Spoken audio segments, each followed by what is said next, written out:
Hello guys, welcome to my YouTube channel. আবার চলে এসেছি দার্জিলিংয়ের দাওয়াই পানির সেকেন্ড দিনের ভিডিও নিয়ে, সেকেন্ড দিনের পার্ট 1।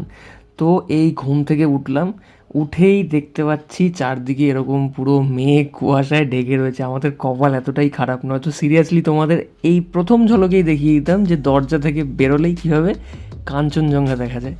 যাই হোক, কপাল খারাপ আর কি হবে, আসছে সব আস্তে আস্তে আসছে। কাঞ্চনজঙ্ঘা আমাদের নিরাশ করেনি, ভগবান বুদ্ধ আমাদের নিরাশ করেনি, ভগবান কৃষ্ণ আমাদের নিরাশ করেনি। যাই হোক, এই দেখো চারদিকে মানে সবাই তীর্থের কাকের মতো দাঁড়িয়ে রয়েছে যে যদি একটা ঝলক দেখা যায়, যদি একবার কাঞ্চনজঙ্ঘা দেখা দেন, যদি একবার ঘুমন্ত বুদ্ধ দেখা দেন।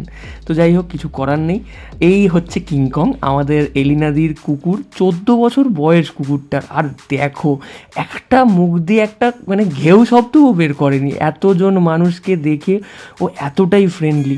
ওই যে দূরে একটু একটু যেন ঝলক দেখা দিচ্ছে, আমরা তখন মানে কি বলবো, চাতকের মতো চেয়ে আছি, প্রার্থনা করছি যে একবার মুখ বের করুক কাঞ্চনজঙ্ঘা, একটা বার দেখা দিক।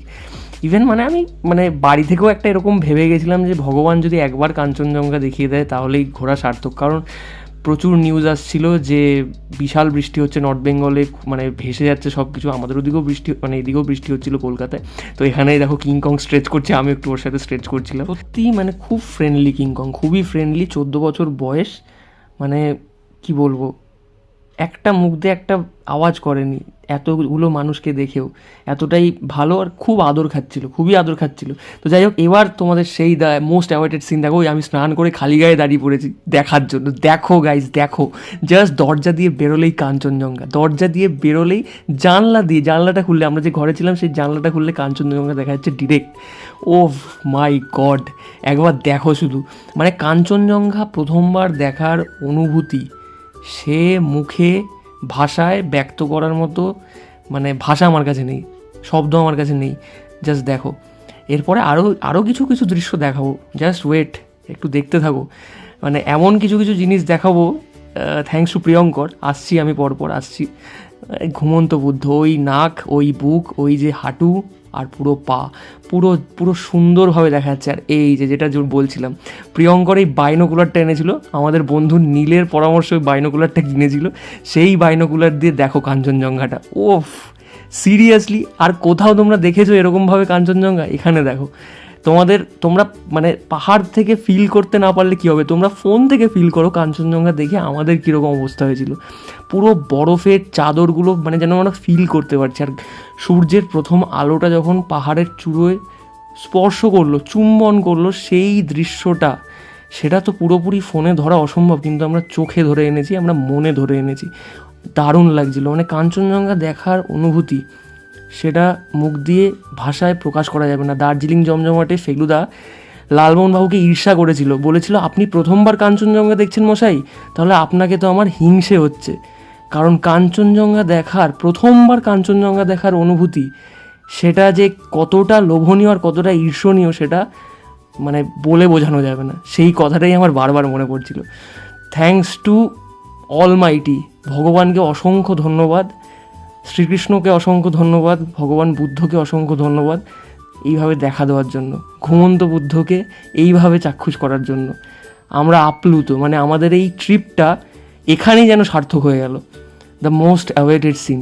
তো যাই হোক, এখানে চা খেতে খেতে, মানে কাঞ্চনজঙ্ঘার সাথে ঘুমন্ত বুদ্ধর সাথে ছবি তুলব না তা কি হয়, এখানে চা খেতে খেতে পোজ দিচ্ছিলাম আর কাঞ্চনজঙ্ঘা দেখছিলাম। স্নেহাশিস তখনও স্নানও করেনি, আমি স্নান করে পুরো রেডি, একদম কাঞ্চনজঙ্ঘা দেখবো আর ছবি তুলবো, গরম গরম কিছু ছবি তুলবো সেই জন্য।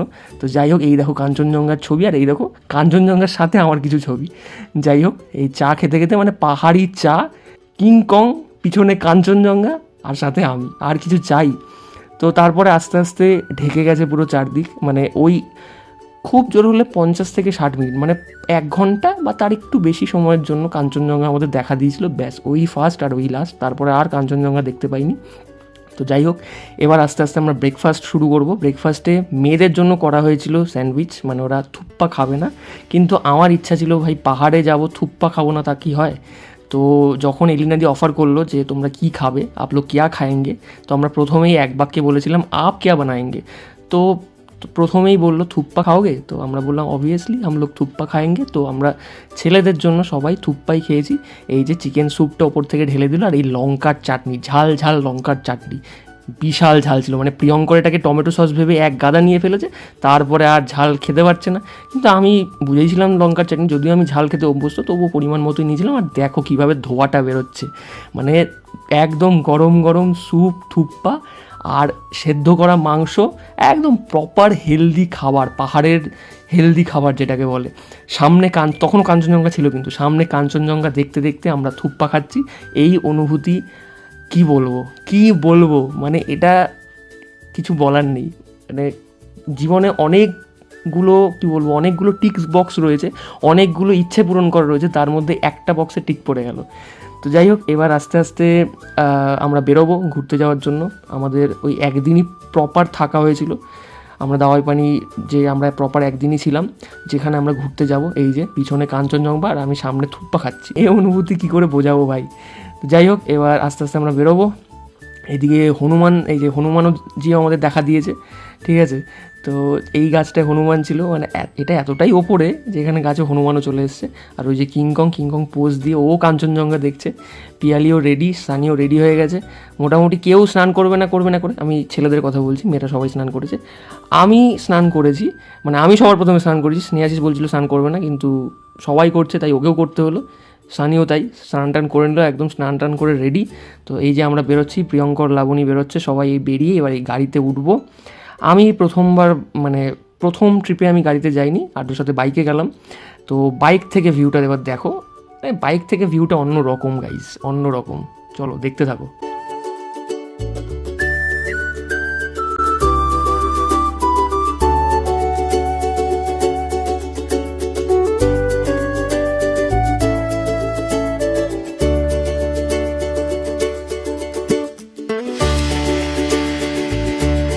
চারদিকে মেঘ আর কুয়াশাটা দেখো, মানে ওই একটা ঘন্টার জন্যই মেঘ কুয়াশাটা সরেছিল, কাঞ্চনজঙ্ঘার দেখা মিলেছিল। তারপরে আবার সেই প্রথম দিন যেরকম মেঘ আর কুয়াশা আমরা দেখেছিলাম, ঠিক তাই। মানে একেবারে সেই ব্র্যাম স্টোকারের ড্রাকুলার কথা মনে পড়ছিল। সেই কথা আমি ওখানেও বহুবার বলেছি। মানে সেই রকম কুয়াশা মানে মনে হচ্ছিলো, বিশেষ করে রাত্রে যখন বেরোচ্ছিলাম। যাই হোক, এখন দিনেই ফিরে আসি। আমরা মোটামুটি সেদিন 5-6টা জায়গায় ঘুরেছি। তো প্রথমেই যাচ্ছি এটা অর্কিড নার্সারির দিকে, সেই সম্পর্কে ডিটেলে বলছি। আগে রাস্তাটা একটু দেখাই, রাস্তার বর্ণনা দিই। দেখো চারদিকে কীভাবে পাহাড় উঠে গেছে, ডান দিকে খাদ, বাঁ দিকে পাহাড়, আর চারদিকে পাইন গাছ। ও হো দারুণ দারুণ। আর বাইকে এই ভিউটার মজাটা অন্যরকম। গাড়ির চার দেওয়ালের মধ্যিখান থেকে, মানে কাচে ঢাকা গাড়ির ভেতর থেকে দেখা আর পুরোপুরি বাইরে থেকে দেখার অনুভূতিটা আলাদা। এটা খানিকটা ওই দুই পৃথিবীর ডায়লগের মতো হয়ে গেল। যাই হোক, ওটাই আর কি বলতে চাইছিলাম। তো এই দেখো সামান্য একটুখানি সূর্যমামা উকি দিয়েছিল, আবার ঢেকে গেল।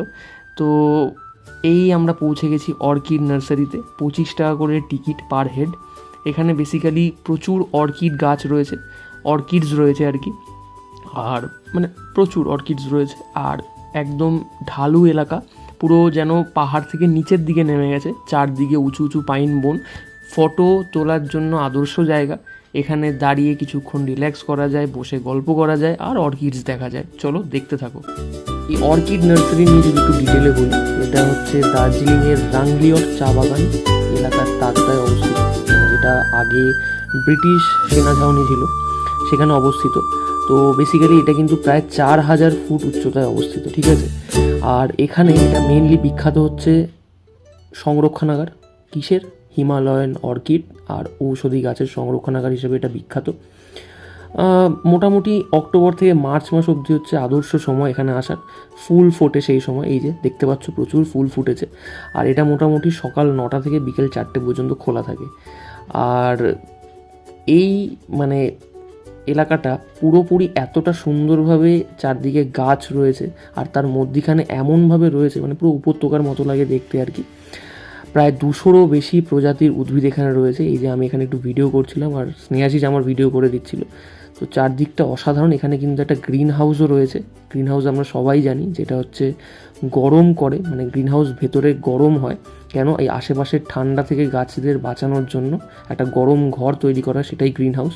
তো দেখতে পাচ্ছ এখানে প্রচুর অর্কিডস রয়েছে, প্রচুর ফুল রয়েছে, মানে ফুলের অর্কিড প্রায় যেটা বললাম 200-রও বেশি অর্কিড রয়েছে। তো মানে আর এখানে দেখতেই পাচ্ছ প্রচুর বড় বড় কাচের ঘর রয়েছে, যে কাচের ঘরগুলোর মধ্যে এই অর্কিডগুলোকে সংরক্ষণ করা হয়।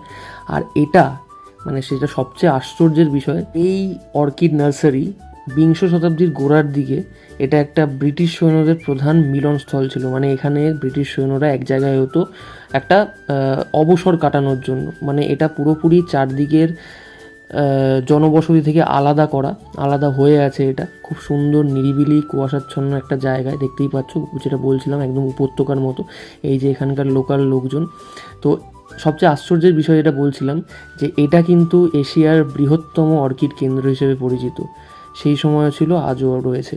দেখতে পাচ্ছ চারদিকে প্রচুর অর্কিড আর এত সুন্দর সুন্দর ফুল। আর যেটা বলছিলাম অক্টোবর থেকে মার্চ মাস হচ্ছে এই ফুল ফোটার সময়, যেখানে আমাদের ভাগ্য ভালো যে আমরা ফুল দেখতে পেয়েছি। তো এখানে এরপরে আমরা কিছু ছবি টবি তুললাম, ভালোভাবে অর্কিডস দেখলাম। এখানে আমাদের কিছু ছবি রইলো। এরপরে আস্তে আস্তে আমরা পরের ডেস্টিনেশনের দিকে চলে যাব। এরপরে আমরা সোজা চলে গেলাম তিনচুলে, যেটা আমার মানে দাওয়াইপানিতে ঘুরতে আসার এবং দাওয়াইপানি থেকে যেখানে যাওয়ার আমার সব থেকে বেশি ইচ্ছা ছিল, সেটা হচ্ছে তিনচুলে। সেটার পিছনে অনেক কারণ রয়েছে, সেই কারণগুলো আমি যতটা পারছি বলছি। বছরখানেক আগে আমি একটা গল্প পড়েছিলাম, সৌমিত্র বিশ্বাসের হেরুক নামের একটা গল্প, যেটা পরে সানডে সাসপেন্সেও দিয়েছিল। সেখানে আমি প্রথমে এই তিনচুলের মনাস্ট্রির উল্লেখ পাই, যার স্থানীয় নাম হচ্ছে চোরটে ডোচন চোকর লিং, একটু খটোমটো নাম, ঠিক আছে। তো এই তিনচুলে মনাস্ট্রিতে মানে গল্পে আছে, আমি জানি না কতটা কি সত্যি। আগে বলে নিই, এটা তাকদা অঞ্চলে অবস্থিত। তাকদা লেপচা শব্দ টুকদা থেকে এসছে, যার অর্থ হচ্ছে কুয়াশা। দেখতে পাচ্ছ চারদিকে কুয়াশাটা, মানে হঠাৎ করে মনাস্ট্রিটা, এইটাই সেই বৌদ্ধ মনাস্ট্রি, হঠাৎ করে আমাদের সামনে চলে এলো। যদিও এই বৌদ্ধ মনাস্ট্রি তখন বন্ধ ছিল, বললো 4টে খুলবে, কিন্তু আমার মনে হয় না এখানে ঢুকতে দেয়। আমি যতদূর শুনেছি এখানে বৌদ্ধ ধর্মের যে বজ্রযান, সেই বজ্রযান নিয়ে তো মানে চর্চা হয়। যাই হোক, আমি প্রপারলি জানি না, তাই মন্তব্য করাটা ঠিক নয়। এই কারণে আমার এখানে যাওয়ার প্রচণ্ড ইচ্ছা ছিল, যে এই রহস্যে ঘেরা মনস্ট্রিটা দেখব। তিনচুলের এই মনস্ট্রিটার কথা আমি প্রথমে হেরুক গল্পেই উল্লেখ পেয়েছিলাম। যাই হোক, আমি মোটামুটি একটু হোমওয়ার্ক করে গেছিলাম আর কি, কিন্তু যাই হোক ব্যাড লাক, ঢুকতে পারিনি, বন্ধ ছিল। ইভেন চারদিক দিয়ে যে একটু ভিডিও করব সেটাও করতে দেয়নি। আর দেখতে পাচ্ছ চারদিকে কুয়াশার মেঘটা কীরকম, মানে সিরিয়াসলি ওখানে যখন ঢুকছি না, মানে এতটা নিস্তব্ধ চারদিক। আর হঠাৎ করে যখন বৌদ্ধ মনস্ট্রির সামনে এলো, জাস্ট সবাই থমকে গেছিলাম আর কি। যাই হোক, তো এবার আস্তে আস্তে এবার নিচের দিকে নামছি, কারণ আবার ওপরে উঠবো বলে।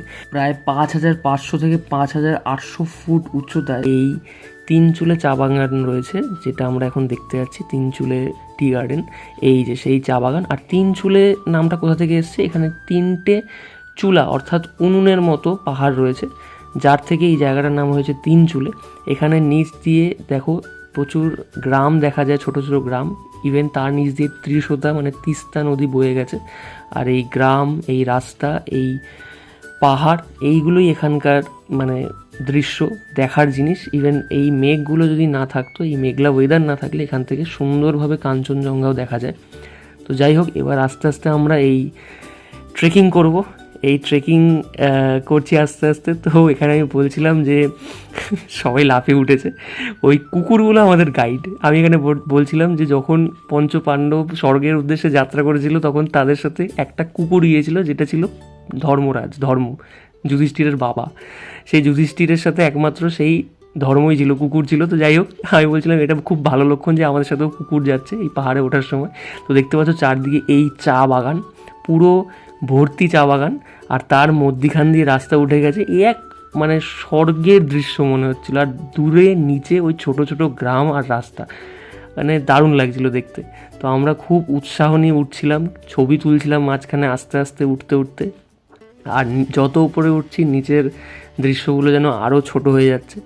অসাধারণ লাগছিল, অসাধারণ। একদম টপে উঠবো আমি, আরও উপরে ওঠার ইচ্ছা ছিল, কিন্তু কোনো সিঁড়ি পাইনি। আর অনেকটা দেরি হয়ে গেছিলো, মানে উঠতে উঠতে প্রায় ঘন্টাখানেক 1.5 ঘন্টা মতো আমরা এখানে ছিলাম, উঠেছি প্লাস নেমেছি, ছবি তুলেছি। আর আমার মানে দাওয়াইপানি এসে যে জায়গাগুলো আমার সবচেয়ে ভালো লেগেছে তার মধ্যে এটা একটা, প্রথম তিনচুলে, তারপরে লামাহাটা। যাই হোক, লামাহাটা পরে আসছে। লামাহাটা হয়তো আমি এই পর্বে দেখাতে পারবো না, এর পরের পর্বে দেখাবো। তো যাই হোক, তোমাদের বলেছিলাম এই পার্টে আমি দাওয়াইপানির ইতিহাসটা বলবো।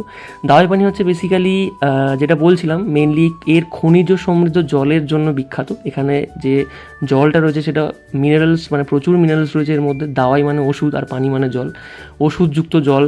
এর থেকেই এখানে খোলা নামে একটা নদী ছিল, স্থানীয় লোককথা থেকে জানা যায় যে এখানে খোলা নামে একটা নদী ছিল। সেই খোলা নদীর জলেই এখানকার এক সাহেব, মানে ইংরেজ আমলে তখন ওই বিংশ শতাব্দীর শুরুর দিকে এক সাহেব, ইংরেজ সাহেব এখানে এসে বাস করতো। এই চা বাগানের কাজ, মানে চা বাগানের দেখাশোনা করতো আর কি, কর্নেল, ইংরেজ কর্নেল।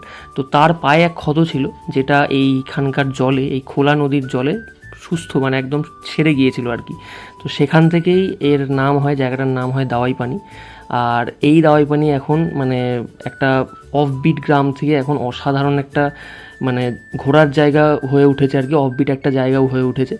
তো মানে এখানকার গ্রামের লোকজন, এখানকার চা বাগান, এখানকার স্থানীয় বাসিন্দা, স্থানীয় সমস্ত কিছু এখানে খুবই ভালো। বিশেষ করে এর জলটা, সত্যি এর জলে আমরা প্রচুর উপকার পেয়েছি। পরবর্তীকালে এই লোককথা যখন ছড়িয়ে পড়ে, পরবর্তীকালে শোনা যায় যে ব্রিটিশরা এসে এখানকার ঝর্নার জলের পরীক্ষা নিরীক্ষা করেছিল। তো সত্যি সত্যি ঝর্নার জলে চামড়ার রোগ নিরাময়ের মানে কি বলবো, ওষুধ গুণাবলী পাওয়া যায় এই ঝর্নার জলে। তো এর ভৌগোলিক অবস্থানটা যদি আমি বলি, দার্জিলিং থেকে প্রায় 15-20 কিলোমিটার দূরে এই গ্রামটা, 6500 ফুট উঁচুতে এই গ্রামটা, ঠিক আছে, এই অফবিট জায়গাটা দাওয়াইপানি। আর এই দাওয়াইপানির আশেপাশেই কিন্তু এই সমস্ত জায়গায় তাকদা, তিনচুলে, লামাহাটা, এই জায়গাগুলো রয়েছে। তো যাই হোক, অনেক কিছু বলে ফেললাম, এবার ঘোরার কথায় আসি। এই আমরা পুরোপুরি ওপরে উঠে গেছি, একদম টপে।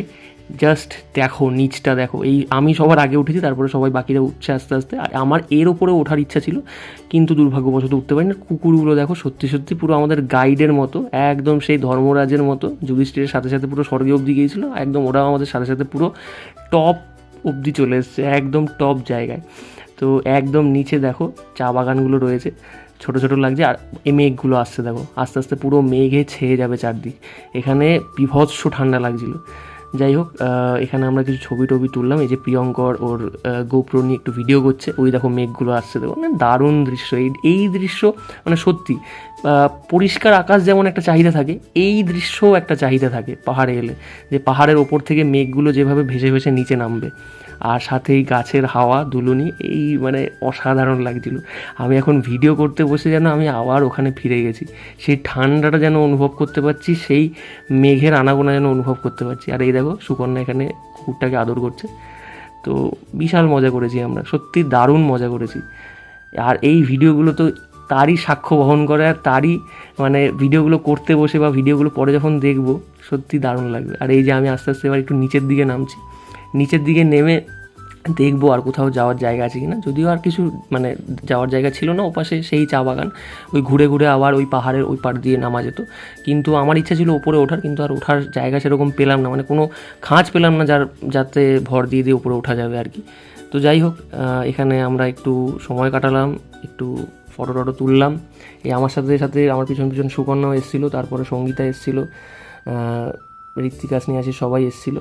কিন্তু ওই দিকটা যে যাওয়ার আগেই কুকুরটা এসে মানে আটকে দিল আর কি, তাই জন্য আর গেলাম না। আমার একটু কেমন লাগলো, সুকন্যাও বললো যে থাক আর যেতে হবে না, তাই জন্য আর আমরা এগোলাম না। এই যে এই জায়গাটায় কুকুরটা চলে আসবে, তো এসে ও আটকে দেবে এই জায়গাটায়, ওই যে চলে এসছে। কিন্তু ওপরে একটা কুকুর ছিল, যাই হোক আমরা যাইনি, তারপরে ব্যাক করেছি। তো আমাদের ড্রাইভার বলছিল যে এখানে কি ওপরে একটা মনিস্ট্রি আছে, কিন্তু পরে আমি যারা আবার পরে উঠছিল বা স্থানীয় লোকজনকে আমি জিজ্ঞেস করলাম, কিন্তু বললো তারা এখানে কোনো মনিস্ট্রি নেই। এই জায়গাটা আমার বেশ ভালো লেগেছিলো, যাই কিন্তু ওটা আমার দেবতার থান বলে আমি গেলাম না। তো এখানে আমরা কিছু ছবি টবি দিলাম। তো এরপরে আমরা পরের ডেস্টিনেশনে যাব, কিন্তু এই পার্টের ভিডিও আমি এখানেই শেষ করছি। পরের পার্টের ভিডিও খুব তাড়াতাড়ি নিয়ে আসবো। এরপরে কোথায় যাব সেগুলো একটু সারপ্রাইজ থাক, কোথায় যাব। তো যাই হোক, ভিডিওটা ভালো লাগলে অবশ্যই লাইক করে দিও। এর প্রথম পার্টের যতগুলো ভিডিও রয়েছে আমি ডেসক্রিপশানে তার লিঙ্ক দিয়ে দেবো। এই দেখো মানে অবস্থা দেখো, আস্তে আস্তে মানে ওই যত ওপরের দিকে উঠছি, দূরের পাহাড়ের মেঘগুলো যেন আরও বেশি করে ভিজিবল হচ্ছে। এই দেখো দূরের পাহাড়গুলো, ইচ্ছা করে আমি এই জন্য পাহাড়ের একটা মানে রাস্তার একটা ভিডিও কাটিনি রাস্তার।